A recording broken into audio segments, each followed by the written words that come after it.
आजच्या भागामध्ये सायली देवीकडे येऊन खूप रडत असते आणि म्हणत असते, सांग ना देवी आई, का असा खेळ करतेस ग? माझं माहेर एवढ्या जवळ होतं लहानपणापासून आणि मी त्यांना सासू सासरे समजत होते. आणि बघ ना, ते माझ्यावर मुलीसारखंच प्रेम करत होते, पण कधीच त्यांनाही उलगडलं नाही की माझ्या सगळ्या सवयी तन्वीसारख्या आहेत, तर हीच खरी तन्वी नसेल ना? सांग ना देवी आई, कसं ग कळेल सगळ्यांना? मी जर सगळ्यांसमोर गेले तर मधुभाऊ पण, आणि ती खूप रडत असते, पण देवी काही तिला कौलच देईना. त्यामुळे ती आता हताश होते आणि म्हणत असते, मला सगळ्या गोष्टी आठवत आहेत लहानपणीच्या, पण कसं सांगू मी कुणाला? आणि इकडे प्रतिमाताई, कल्पना सगळेजण सायलीची वाट बघत असतात की काय झालं असेल, सायलीचं अजून कुठे आहे हे त्यांना कळलेलं नाही आहे. अश्विन सारखा अर्जुनला फोन करत आहे की ती वहिनी सापडली का, पण अर्जुनही काही फोन घेत नाही. त्यामुळे ही सगळी टेन्शनमध्येच आहे. इकडे सायली ती घंटी वाजवत असते आणि रडत असते मोठमोठ्याने, सांग ना देवी आई, मला मार्ग दाखव, मला असं रिकाम्या हाताने नको पाठवू तुझ्या दारातून. मी आजपर्यंत कोणत्याही समस्या असेल तर तुलाच सांगितलेल्या आहेत, आणि आज जर तू माझ्याकडे अशी पाठ फिरवलीस तर मी कुणाकडे जाणार आहे ग देवी आई? सांग ना देवी आई प्लीज. आणि खाली बसते आणि हात जोडून रडतच असते. तेव्हा अर्जुनला टेन्शन आलेलं असतं, पण अर्जुनला हे माहीत आहे की ती कोणत्या मंदिरात जाते, की जेव्हा ती अस्वस्थ असते तेव्हा. इकडे यांचे फोन लावणं सुरूच असतात. अश्विन म्हणत असतो, दादा सापडली का रे वहिनी? अर्जुन म्हणत असतो, नाही, मी त्या मंदिरामध्ये अजून पोहोचलोच नाहीये. इकडे प्रतिमा, त्या कल्पनाताई, सुमन या सगळ्याच टेन्शनमध्ये असतात की सायली अशी अचानक गेली कुठे असेल हे त्यांना पण कळत नाहीये. आणि सायली हे सगळं करत असताना तिला अचानक चक्कर येते.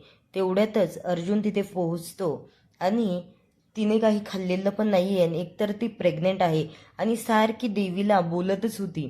त्यामुळे तिची एनर्जी पूर्णपणे लॉस झालेली आहे. आणि हे सगळं करत असताना ती सारखं म्हणत असते, देवी आई सांग ना, सांग ना. तेवढ्यातच अर्जुन तिथे येतो आणि तिला चक्कर आलेली बघताच अर्जुन म्हणतो, सायली काय झालंय तुला? का रडती तू? सांग ना. ती म्हणत असते, अहो मला ना, जेव्हापासून मी आजीसोबत तन्वी असल्याचं नाटक करायला लागले तेव्हापासून मला तन्वी असल्याचा भास होत आहे. आणि बघा ना, तिच्या आणि माझ्या सवयी पूर्ण जुळत्या मिळत्या आहेत. आजीचा जेव्हा चष्मा हरवला होता तेव्हा मी बरोबर लहानपणी जिथे तन्वी ठेवायची तिथेच ठेवला होता. आणि माझं आणि तन्वीचं या सगळ्या सवयी हा योगायोग कसा असू शकतो? एवढ्या कशा जुळते मिळते असतील? सांगा ना तुम्हीच. हो, मला ना कळत नाही, मी कसं सगळ्यांना सांगू. मला असं वाटतंय मीच खरी तन्वी आहे, कारण मला लहानपणीच्या तिच्या अनेक गोष्टी आठवत आहेत आणि फक्त मला माझा चेहरा आठवत नाहीये, कारण मी जेव्हा लहान होते तेव्हा मी आरशामध्ये कधीच माझा चेहरा बघितलेला नाहीये. आणि मधुभाऊ आपल्याला डोळ्यांची उघडझाप करून उत्तरं देत असतात. आणि मी त्यांनी तो शुभम करोती कल्याणमचा जेव्हा आवाज ऐकवला तेव्हा त्यांनी डोळे लावून सांगितलं होतं, हा तुझाच आवाज आहे. आणि बघा ना, मीच खरी तन्वी आहे ना मग. आणि पण मी हे सगळ्यांना कसं सांगू?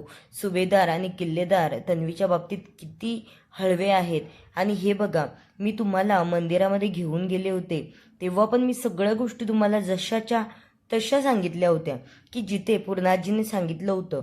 लहानपणी तन्वी त्या कुलदेवीच्या मंदिरात जात होती आणि मी प्रतिमा आत्याच्या घरी गेले. धूप लावत असताना तन्वी पुढे चालत होती आणि मी तिच्या मागे, आणि सेम ती जशी धूप इकडे तिकडे फिरवायची सेम मी पण तशीच करायची. आणि मग मला कळतच नाही आता काय करू. इकडे महिपत बसलेला असतो आणि महिपतचे ते दोन माणसं त्यांचं सोनं नाणं आणि पैशांची गड्डे घेऊन आलेले असतात आणि ते बहुगुणी बाबांचा फोटो पण लागलेला असतो. तेव्हा महिपत म्हणतो, इकडे. तेव्हा सचिन बघतच असतो की ह्या महिपतला काय झालंय, असा का वागतोय. आणि तो म्हणतो, दाखव यांना ते सोनं ते.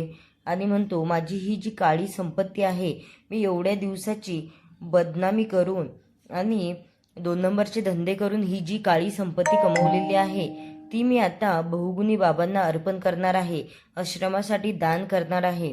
आणि या संपत्तीचा काहीतरी चांगला उपयोग झाला तरच माझे पुण्यकर्म वाढतील, कारण मी एवढं पाप केलेलं आहे. ते सगळे लोक बघतच असतात की महिपत बाबा तुम्ही किती चांगले आहात. इकडे सचिन म्हणतो, बापरे, याच्याकडे एवढी संपत्ती मला तरी द्यायची असं त्याच्या मनात सुरू असतं. तेव्हा ते लोक म्हणत असतात, हो, आणि एका ताटामध्ये खूप सोनं असतं आणि दुसऱ्या ताटामध्ये खूप मोठ्या गड्ड्या असतात नोटांच्या. तेव्हा सचिन म्हणत असतो, महिपत बाबा, तुम्ही काय डोक्यावर पडले आहात का? असं का वागताय तुम्ही? नंतर इकडे सायली आणि अर्जुन ते बोलतच असतात. अर्जुनला पण आठवत असतं, छोटी तन्वी बड्डेच्या दिवशी आलेली, तेव्हा ती म्हणत होती, अर्जुन हॅपी बर्थडे. अर्जुन पण खूप खुश होऊन तिच्याकडे पळत जातो आणि ते जे लॉकेट दिलेलं असतं, तन्वी पण त्या लॉकेटसाठी खूप रडायची आणि ते लॉकेट त्यांच्याकडून हरवलं असतं. नंतर अर्जुनला पूर्ण आजी बोलणार असते, पण ते सगळं तन्वीने तिच्याकडे घेतलेलं असतं की माझ्याकडून हरवलं, अर्जुनला काही बोलायला नको म्हणून. आणि ती म्हणते, बघा ना हो, मला ना माझ्या सगळ्या सवयी तन्वीसारख्या आहेत, तर मग आता कसं सांगायचं सगळ्यांना मीच खरी तन्वी आहे म्हणून. आणि तो म्हणतो, खरंच तू माझी तन्वी आहेस? आणि त्याला विचारच करत असतो. ती म्हणते, बघा, आपण मंदिरामध्ये गेलो होतो तेव्हा कसं मी तुम्हाला जसंच तसं पूर्णपणे सांगितलं होतं की तिथे एक मावशी बसत होत्या. त्या मावशी पण तुम्हाला म्हटल्या होत्या ना की माझ्याकडे एक छोटी मुलगी यायची, ती पण तिच्या आईबाबांच्या हातातलं ताट वगैरे ती घ्यायची आणि भंडारा वगैरे तीच उधळायची. तेव्हा अर्जुनला आठवत असतं की खरंच तन्वीने जशाच्या तशा पूर्ण सवयी सांगितल्या होत्या. आणि ती म्हणते, हे बघा, मला आईने किंवा प्रतिमा आत्याने हे कधीच सांगितलं नाही, मग मी कसं हो हे सगळं मला कसं आठवत असेल? तुम्हीच विचार करा ना या गोष्टीबद्दलचं, की मला कधीच बोलल्या नव्हत्या प्रतिमा आत्या की हे असं असं व्हायचं. आणि मी प्रतिमा आत्याशी जेव्हा बोलते तेव्हा मला खूप आपुलकी वाटते, माझी खरी आई असल्यासारखं, पण मी हे पण कुणाला सांगितलं नव्हतं कधी. तेव्हा अर्जुन विचार करत असतो की खरंच ह्या सगळ्या गोष्टी सेम जुळत्या मिळत्या असेल तर सायलीच खरी तन्वी असेल का? सायली म्हणत असते, मी जर खरी तन्वी असेल तर सगळ्यांना किती आनंद होईल, पण हे जर खोटं निघालं तर काय करायचं?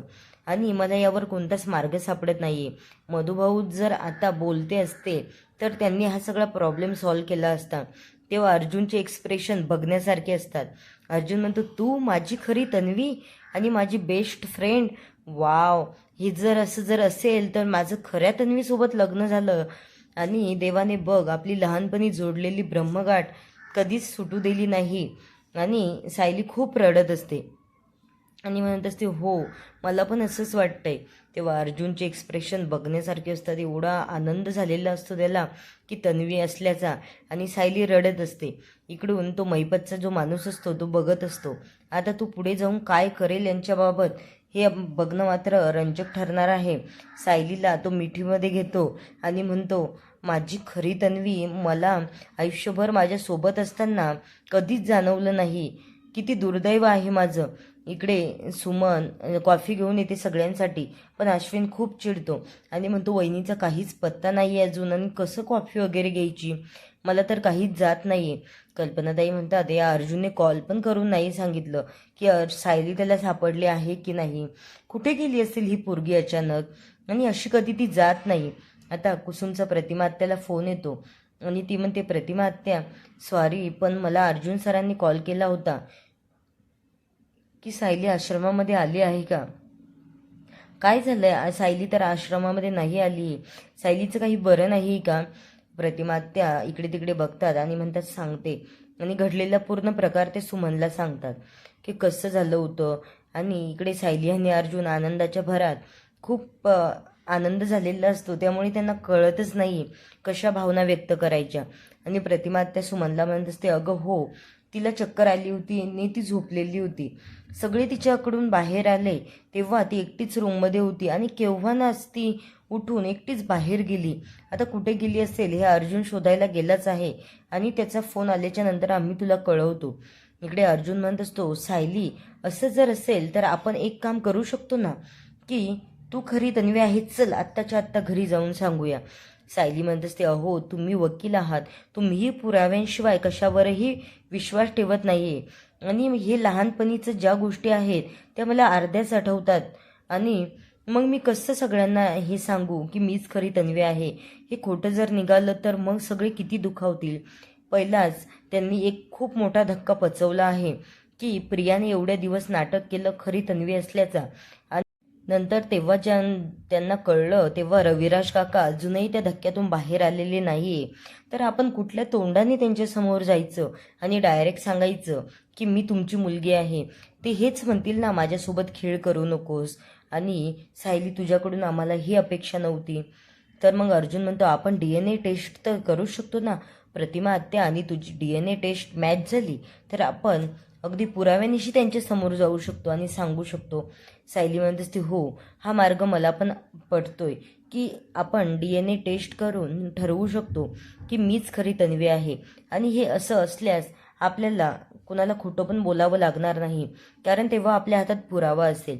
अर्जुनला पण हे पटतं आणि अर्जुनने तिच्यावर पहिल्याच गोष्टीत विश्वास ठेवलेला आहे. हे बघून सायलीला पण आता एक प्रकारचं कॉन्फिडन्स आलेला आहे की मी खरी तन्वी आहे. खूप लूज झाली होती ती, आता कुणाला सांगावं, कुणी विश्वास ठेवेल की नाही. पण अर्जुनने तिच्यावर विश्वास ठेवला आणि तिला पण खूप आनंद झाला या सगळ्यांचा. आता पुढील प्रोमोमध्ये दाखवलं आहे की सचिन प्रियाला कॉल करतो आणि म्हणतो तुला स्वतः जाऊन सांगावं लागेल की सुभेदारांचा वारस तुझ्या पोटामध्ये वाढतोय, तेव्हाच त्यांना कळेल मी तुझ्यामध्ये इन्व्हॉल्व होत नाही. तेव्हा प्रियाला खूप धक्का बसतो आणि इकडे सायली आणि अर्जुन म्हणत असतात की आपण उद्याच्या उद्या जाऊन ती DNA टेस्ट करूया. हे बघ, प्रियाने जे तन्वीचं सॅम्पल दिलं होतं ते सॅम्पल आणि तुझं सॅम्पल मॅच होत असेल तर तूच खरी तन्वी आहे आणि